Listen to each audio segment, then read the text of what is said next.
Shalom Bapak Ibu Jemaat Tuhan terkasih. Pada pagi hari ini kita bersyukur oleh berkat Tuhan. Tuhan mengizinkan kita untuk sama-sama mendengarkan firman Tuhan, mempelajari firman Tuhan, dan terlebih untuk menerapkan firman Tuhan. Pada pagi hari ini, firman Tuhan menyapa kita melalui kitab 1 Samuel pasal 16 ayatnya 1 sampai dengan ayatnya yang ke-13. Saya akan bacakan firman Tuhan bagi kita semua. Judul perikop, Daud diurapi menjadi raja. Berfirmanlah Tuhan kepada Samuel, berapa lama lagi engkau berduka cita karena Saul? Bukankah ia telah kutolak sebagai raja atas Israel? Isilah tabung tandukmu dengan minyak dan pergilah. Aku mengutus engkau kepada Isai, orang Betlehem itu.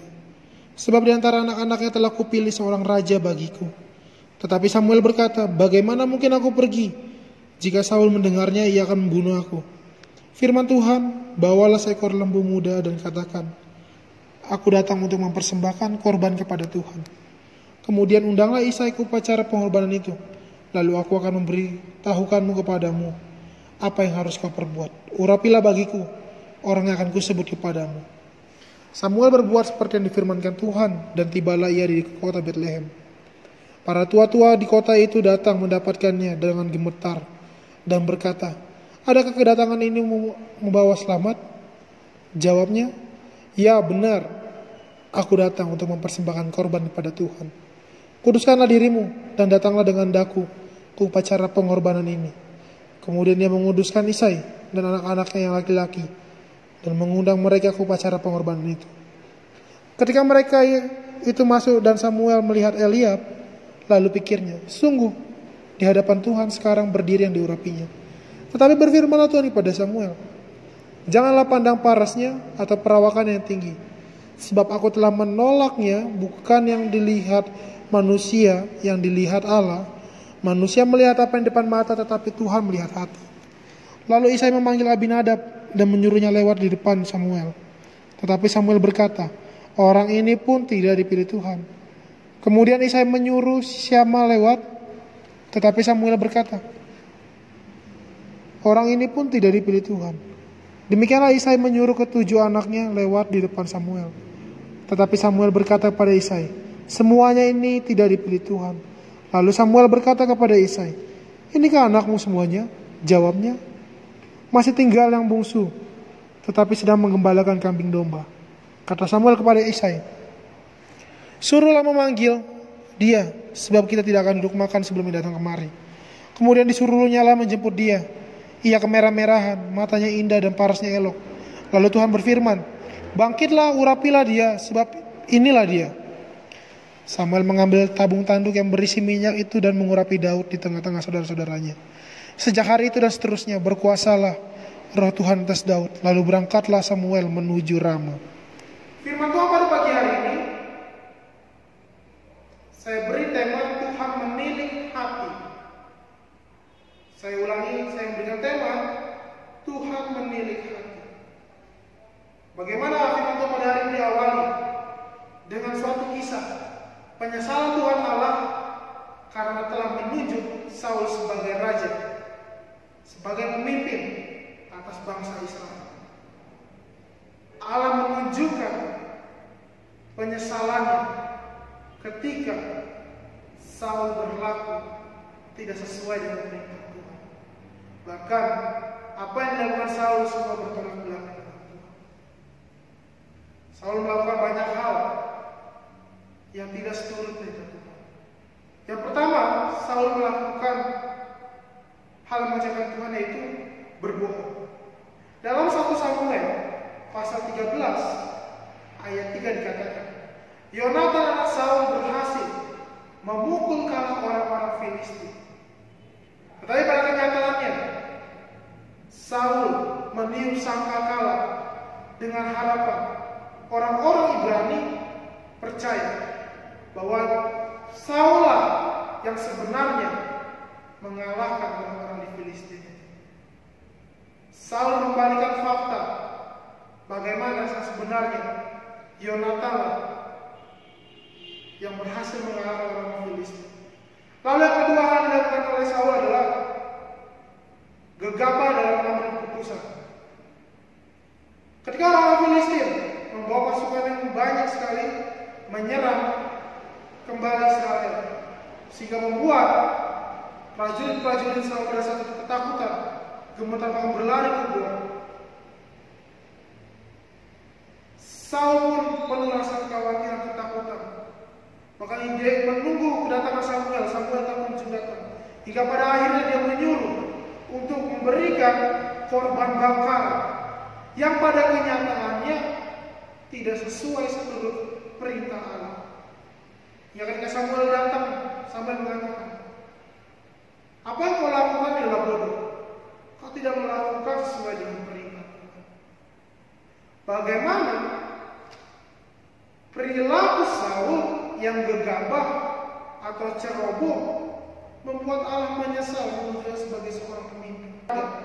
Hal inilah yang membuat Allah menyesal menunjuk Saul sebagai seorang raja. Setelah kecewa melihat kepemimpinan Saul, maka Allah berfirman kepada Samuel yang merupakan seorang pelayan Tuhan, seorang hakim atas raja Israel sepanjang hidupnya, untuk segera mengisi tanduknya, pergi ke Bethlehem, menjumpai Isai, sebab Allah memiliki keyakinan di tengah keturunan Isai ada seorang raja yang akan berhasil memimpin bangsa Israel nantinya. Tetapi ketika mendengar berita itu, di dalam hati Samuel timbul rasa takut. Seperti tertulis dalam ayatnya yang kedua dikatakan, bagaimana mungkin aku pergi jika Saul mendengarnya ia akan membunuh aku. Disinilah timbul rasa takut Samuel untuk melakukan firman Tuhan, untuk melaksanakan perintah Tuhan. Tetapi Tuhan memerintahkan pada Samuel, bawalah lembu muda untuk dijadikan korban persembahan. Perintah Tuhan pada Samuel untuk membawa lembu persembahan, dan di Bethlehem dia akan mengadakan upacara korban persembahan dan mengundang Isai beserta keturunan-keturunan. Lalu setibanya Samuel di Bethlehem, semua orang pada saat ketakutan, semua orang khawatir, mereka terkejut. Bagaimana bisa kedatangan Samuel secara tiba-tiba ke Bethlehem? Bahkan para tua-tua di Bethlehem pun merasa khawatir. Apakah kedatangan Samuel membawa suatu hukuman bagi mereka? Mereka takut, mereka khawatir, mereka panik. Tetapi Samuel mengatakan, ia membawa korban persembahan. Ketika para tua-tua menanyakan, apakah engkau datang membawa keselamatan? Samuel datang membawa kedamaian. Samuel membawa korban persembahan. Lalu menjelang upacara persembahan korban bakaran, Samuel mengundang Isai beserta keturunan untuk datang menghadiri. Untuk melakukan perintah Tuhan, Samuel memanggil satu persatu. Anak dari Saul yang pertama menjumpai Samuel yaitu Eliab. Ketika Samuel melihat wajah Eliab, ketika Samuel melihat pribadi Eliab, Samuel sangat yakin bahwa inilah seorang raja. Inilah pribadi yang harus diurapi dengan minyak yang dibawa oleh tabu-tabukan. Dengan wajahnya yang elok, dengan perawakan yang luar biasa, Samuel yakin bahwa Eliab adalah calon raja, Eliab adalah calon pemimpin yang Tuhan tunjuk untuk memimpin bangsa Israel. Tetapi apa yang terjadi? Pada ayatnya yang ke-7 Tuhan mengatakan, Tuhan berfirman, janganlah pandang parasnya atau perawakannya yang tinggi, sebab aku telah menolak bukan yang dilihat manusia, yang dilihat Allah. Manusia melihat apa yang di depan mata, tetapi Tuhan melihat hati. Pada ini menekankan Yang Tuhan cari untuk menjadi seorang pemimpin bukanlah dilihat dari fisiknya saja, bukan dilihat dari perawakannya, dari parasnya, tetapi Tuhan melihat hati. Belajar dari yang telah terjadi pada Saul, Tuhan Allah tidak menginginkan hal sedemikian rupa terjadi lagi. Oleh karena itu, berlanjutlah, datanglah anak-anak yang lain dari Isai, yaitu berlanjut kepada ayat yang ke-8. Isai memanggil Abinadab dan menyuruhnya lewat depan Samuel, tetapi Abinadab bukan orang yang Tuhan pilih. Lalu berlanjut pada Sheba, tetapi ternyata itu bukanlah anak yang Tuhan pilih untuk jadi raja. Berlanjut yang 7 anak menghampiri Samuel, ternyata Tuhan tidak memilih satu pun. Bahkan Tuhan tidak menemukan seorang raja yang pantas menggantikan Saul. Hingga pada akhirnya Isai mengatakan bahwa ada satu lagi anak bungsu yang tidak dibawanya untuk menghadiri upacara itu. Ia pergi menggembalakan hewan-hewan ternaknya. Lalu dipanggilnya seorang Daud, seorang muda dengan kulit kemerah-merahan, parasnya yang mengelok, matanya yang indah, dengan talenta bermain kurcapi, dengan menjaga domba-domba hewan ternaknya, yang dikenal juga menjadi pribadi yang pandai berbicara. Daud menghampiri Samuel. Tetapi keadaan fisik, talenta yang dimiliki oleh Daud bukanlah menjadi suatu penilaian Tuhan untuk mengurapi Daud sebagai raja. Dengan talenta yang luar biasa bukanlah menjadi standar Tuhan untuk menunjuk Daud sebagai raja, tetapi melainkan sikap hati Daud yang menjadi hal paling Allah perhatikan. Allah memilih hati Daud, Allah memperhatikan kehidupan Daud, sehingga Allah mau mengurapi Daud sebagai raja. Lalu sikap hati seperti apa yang dimiliki Daud sehingga Allah memalingkan hadapan pada Daud. Allah mengurapi Daud sebagai seorang raja. Firman Tuhan pada pagi hari ini mau mengajak kita untuk sama-sama pelajari sikap hati seperti apa yang dimiliki Daud sehingga Daud amat berharga di hadapan Tuhan. Oleh karena itu firman Tuhan pada hari ini mengajak kita untuk memiliki sikap hati seperti Daud dan menjadikan Daud sebagai teladan kita. Sehingga saya mencoba untuk membagi 2 poin. Poin yang pertama, sikap hati Daud, yaitu kesetiaannya kepada Tuhan Allah. Ketika kita perhatikan ayat 6 sampai ayat 10, kita tidak mendapatkan nama Daud tertulis di dalam pemilihan seorang raja. Tetapi ketika Daud mendapatkan perlakuan yang berbeda di tengah keluarganya, bahkan kehadirannya sering dilupakan di tengah keluarganya, tetapi Daud tidak menunjukkan rasa kekecewaannya terhadap keluarganya, terhadap orang di sekitar.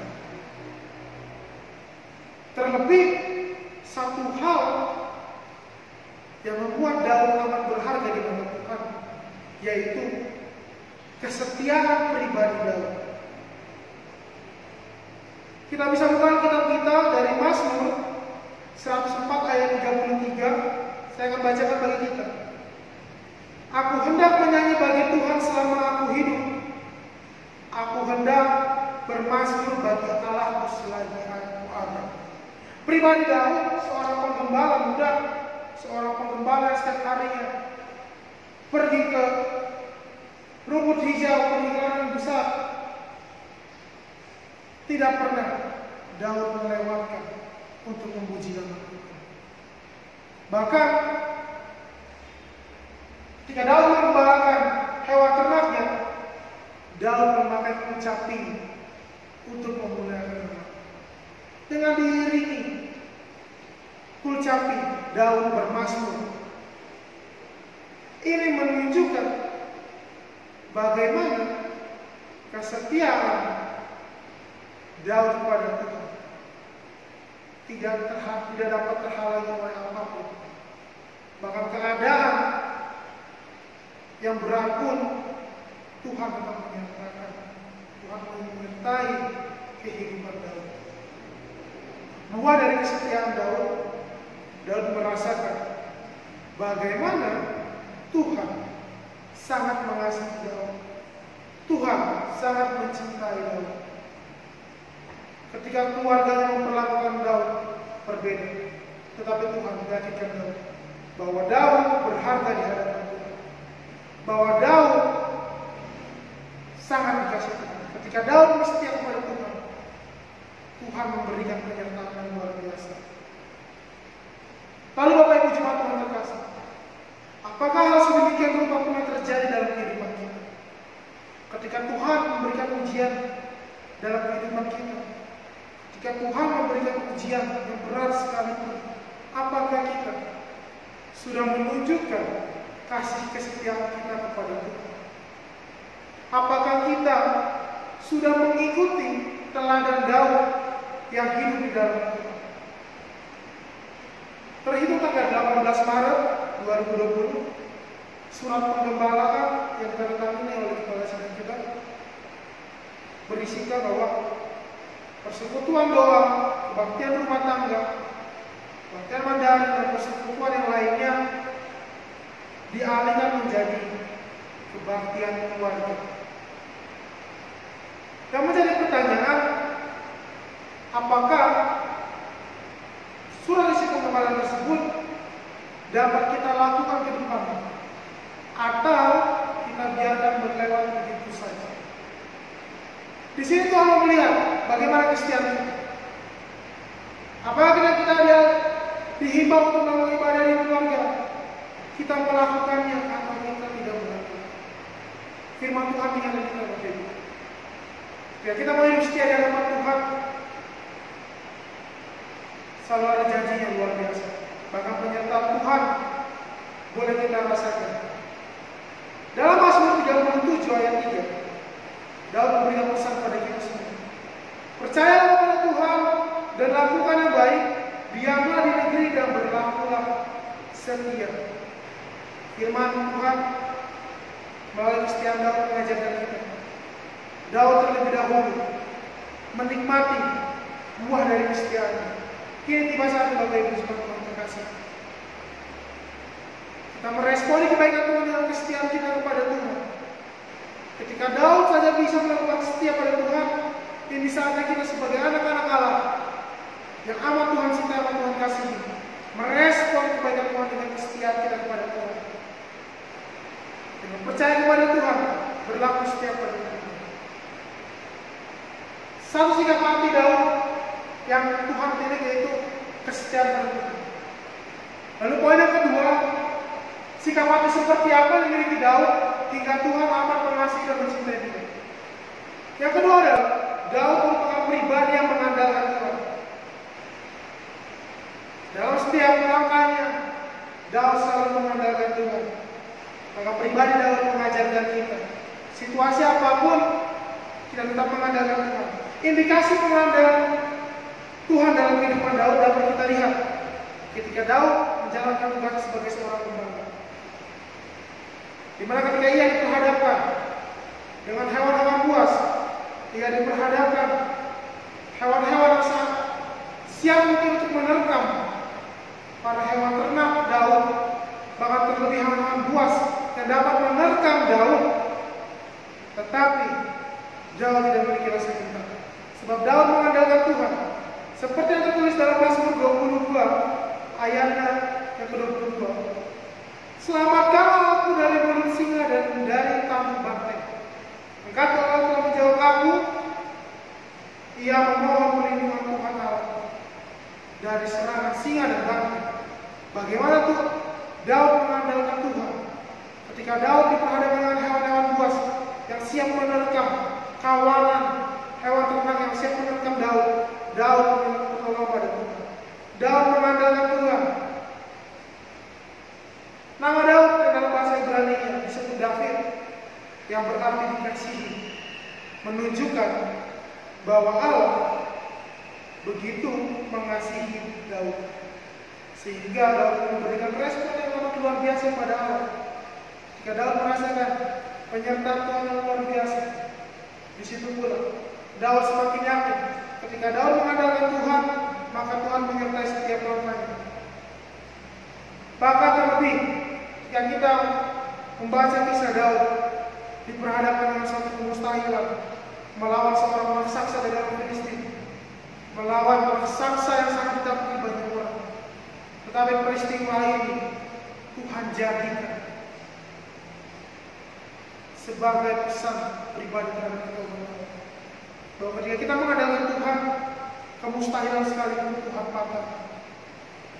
Dalam 1 Samuel 17 ayat 45 dikatakan, engkau mendatangi aku dengan pedang dan tombak dan leming, tetapi aku mendatangi engkau dengan nama Tuhan semesta alam, Allah segala barisan Israel yang pertama itu. Daud menunjukkan bagaimana Daud mengandalkan Tuhan. Ketika seorang Filistin, raksasa yang besar badannya, membawa leming, tetapi Daud membawa leming. Daud percaya Tuhan memampukan. Bahkan terlebih, Daud menunjukkan iman yang luar biasa. Daud mengatakan, ia akan membawa pulang kepala seorang raksasa. Daud akan membawa pulang kepala mulia. Di sini Daud menunjukkan bagaimana kebijaksanaannya dalam mengandalkan Tuhan. Sikap hati seperti inilah yang Tuhan lihat dari Daud. Daud mengandalkan Tuhan ketika diperhadapkan kemustahilan sekalipun. Daud mengandalkan Tuhan. Bahkan Daud berhasil di segala perjalanannya sebab Tuhan menyertai dia. Ketika dalam pemilihan 7 saudaranya yang tidak ada, Daud pergi untuk menggembalakan kawan-kawan ternak, tetapi Tuhan melihat Daud. Suatu ketika ada sebuah cerita seorang perempuan mengalami, seorang perempuan yang merasakan penyertaan Tuhan luar biasa. Suatu hari perempuan ini pulang kerja melewati sebuah lorong yang sangat gelap, di mana sehari sebelumnya terjadi kejadian meninggalnya seorang perempuan. Jadi di ujung lorong sana ada 2 preman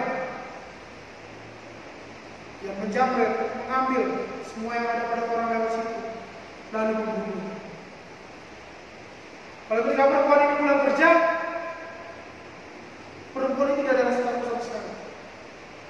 Jika orang banyak berkata, jangan lewat situ, kemarin ada yang meninggal di sana, di ujung sana ada preman yang akan membunuh. Tetapi perempuan itu berdoa, tiap langkahku Tuhan menyertai. Pada tempat sekalipun aku tidak takut, Tuhan beserta aku. Lalu perempuan itu memasuki lorong itu.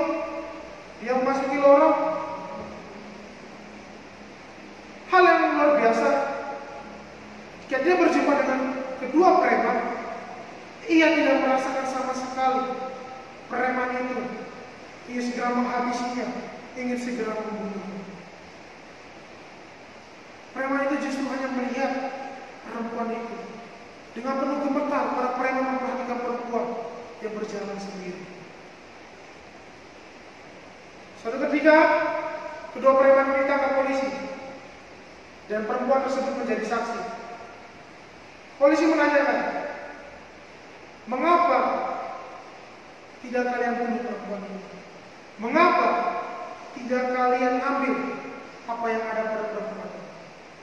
Salah satu preman itu mengatakan, kami takut ketika perempuan ini berada di ujung lorong sana. Kami mulai takut karena perempuan ini berjalan dengan dua bayangan yang amat besar, sehingga menimbulkan rasa takut kepada kami. Perempuan itu dijaga oleh dua bayangan yang besar, sehingga kami tidak berani menyentuh perempuan itu. Melalui cerita ini mengingatkan kita bahwa penyertaan Tuhan akan selalu ada ketika kita selalu mengendalikan Tuhan. Perempuan yang sebelum masuk ilmunya berdoa, oh Tuhan ada di setiap langkahnya, Tuhan menyertainya, badai topan sekalipun Tuhan menemaninya. Itu terjadi dalam kehidupan perempuan tersebut. Tuhan memakai kedua malaikatnya untuk menjaga perempuan ini. Lalu bagaimana dengan kita Bapak Ibu jemaat Tuhan terkasih? Di tengah kondisi yang tidak baik, di tengah ketakutan, di tengah kekhawatiran, di tengah kecemasan, apakah kita sudah mengandalkan Tuhan? Bahkan pemerintah mengambil beberapa kebijakan untuk menerapkan bekerja di rumah, belajar di rumah, mengantisipasi penyebaran virus corona. Namun apa yang terjadi sering sekali dalam mengandalkan Tuhan kita kurang bijaksana. Padahal jelas terlebih dahulu mengajarkan bijaksana dalam mengambil putusan dalam mengandalkan Tuhan. Banyak orang di luar sana mengatakan, buat apa saya pakai antiseptik? Tuhan ada bersama saya. Buat apa saya pakai masker? Tuhan beserta saya. Buat apa saya diam dalam rumah? Tuhan menyertai saya. Ini menunjukkan bagaimana kerap sekali umat Allah tidak bijaksana dalam mengandalkan Tuhan. Memang dalam Mazmur 91 ayat 4 dituliskan, dengan kepaknya Allah akan melindungi engkau, di bawah kepak sayapnya engkau akan berlindung. Ayat ini memberikan sebuah janji. Ayat ini memberikan sebuah penyertaan Tuhan di tengah virus corona. Tetapi firman Tuhan pun menuntut hikmat dan kebijaksanaan daripada kita. Tuhan menuntut kita untuk berhikmat dalam mengandalkan Tuhan, dalam mengandalkan Tuhan. Pertanyaannya, apakah sejauh ini kita sudah bijaksana dalam mengandalkan Tuhan? Apakah kita sudah mendukung kebijakan yang diberikan oleh pemerintah, oleh PGI, terlebih oleh Gembala Sidang kita? Apakah kita sudah melakukan apa yang dihimbau oleh Gembala Sidang kita? Apakah kita sudah bijaksana dalam mengandalkan Tuhan dalam kehidupan kita? Pribadi Daud terlebih dahulu mengajarkan kita untuk bijaksana dalam mengandalkan Tuhan. Ketika Daud diperhadapkan dengan kematian, ketika dia akan diterkam oleh buas, ketika Daud melawan Goliat, tapi Daud menunjukkan bagaimana sikap hati yang seharusnya diberikan kepada Tuhan. Daud menunjukkan bagaimana sikap hati yang sepantasnya meresponi penyertaan Tuhan. Lalu apa yang terjadi? Ketika kita tidak berserah pada Tuhan, ketika kita tidak mengandalkan Tuhan, kita akan hidup dalam ketakutan. Kita akan hidup penuh kekhawatiran. Kita akan hidup penuh kecemasan. Ketika Daud mengajarkan mengandalkan Tuhan di tengah kondisi negara kita yang tidak kondusif, Daud mengajak kita untuk terus mengandalkan Tuhan, berserah kepada Tuhan. Yakin percaya Bapak Ibu, ketika kita mengandalkan Tuhan, virus corona sekalipun tidak berani menyentuh kita. Sebab Tuhan melindungi kita, Tuhan memagari kita, Tuhan menggerbangi kita dengan kuasa-Nya. Sehingga sikap hati seperti inilah yang harus kita miliki sebagai umat Allah. Sebelum saya mengakhiri firman Tuhan, saya akan memberikan sesuatu gambaran mengenai penyakit corona. Corona yang terdiri dari 6 huruf memiliki arti luar biasa dalam Tuhan. C yang berarti Carilah Tuhan Allah, maka kita akan hidup. Oh, orang yang setia akan dikuatkan. R. Roh Tuhan yang akan memampukan. Oh, orang yang mengandalkan Tuhan akan diselamatkan. Nama Tuhan saja yang berkuasa di bumi di surga. Allah saja yang menyertai kita sampai akhir zaman. Firman Tuhan pada pagi hari ini mengingatkan kita, mengajak kita untuk menerapkan dalam kehidupan kita secara pribadi, untuk lebih mengenal Tuhan kita melalui respon kita terhadap Tuhan, melalui kesetiaan kita, melalui mengandalkan Tuhan dalam kehidupan kita. Kita diingatkan bahwa Allah selalu mendidik hati kita. Janji keselamatan Tuhan berikan bagi mereka yang mau percaya, bagi mereka yang mau mengandalkan Tuhan, bagi mereka yang mau setia kepada Tuhan. Saat ini kita masuki masa-masa penderitaan Tuhan Yesus sebelum kematian di kayu salib. Mari sama-sama kita renungkan, sudah sejauh mana kita merespon Tuhan? Sudah sejauh mana kita ikut dalam penderitaan Tuhan? Sudahkah kita mengikut Tuhan? Sudahkah kita memikul salib kita? Sudahkah kita menyangkal diri kita? Pribadi Daud mengajarkan untuk meresponi firman Tuhan dengan luar biasa. Pribadi Daud mengajarkan kita bahwa kita adalah umat Allah yang dikasihi Allah. Kita adalah umat Allah yang sangat dicintai Allah. Kini saatnya kita merespon itu dengan bentuk kesetiaan kita kepada Tuhan, dengan mengandalkan Tuhan secara luar biasa dalam kehidupan kita. Firman Tuhan mengajarkan kita Bapak Ibu untuk terus hidup dalam Tuhan. Inilah firman Tuhan, kiranya boleh menjadi berkat bagi kita, boleh menguatkan kita, boleh semakin lagi membangkitkan gairah kita, membangkitkan api Roh Kudus kita untuk semakin dekat pada Tuhan. Tuhan Yesus memberkati. Mari kita bersatu di dalam doa. Terima kasih Bapa kami di surga. Kami bersyukur pada pagi hari ini Tuhan. Di tengah kecemasan, di tengah kekhawatiran, firman menyapa kami dengan amat luar biasa melalui pribadi Daud yang mengajarkan kami untuk terus merespon kebaikan Tuhan dengan luar biasa. Dengan kesetiaan kami, dengan mengandalkan Tuhan, kami percaya Tuhan melindungi kami. Bahkan hamba berdoa Tuhan agar kiranya jemaat Tuhan boleh menerapkan apa yang diajarkan pribadi Daud dalam kehidupan pribadi mereka. Berkati kami semua Tuhan. Kami percaya Tuhan menjaga, Tuhan melihara kami. Ini doa kami Tuhan yang mengalaskan dalam satu nama Yesus Kristus Juru Selamat kami hidup. Amin. Shalom. Selamat pagi bagi kita semua.